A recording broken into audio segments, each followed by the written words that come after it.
فدعا ربه أني مغلوب فانتصر.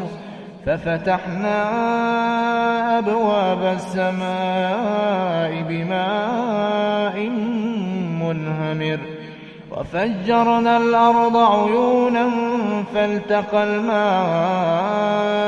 على أمر قد قدر وحملناه على ذات ألواح ودسر تجري بأعيننا جزاء لمن كان كفر.